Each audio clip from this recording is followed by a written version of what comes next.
Hello everyone, welcome back to another video from Crypto Basics.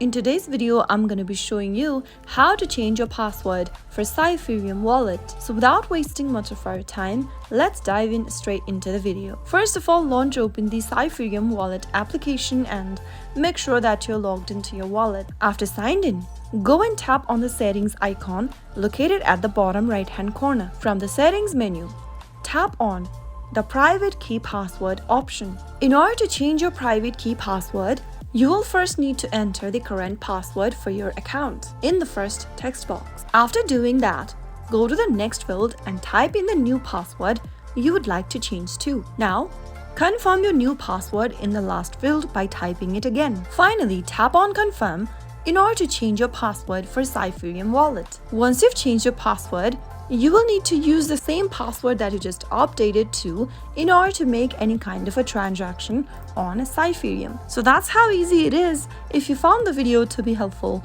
go ahead and give us a thumbs up. Don't forget to subscribe to our channel by hitting the subscribe button. Also press the bell icon so that you'll never miss another upcoming upload from us. I will see you again in the next episode. Goodbye till then.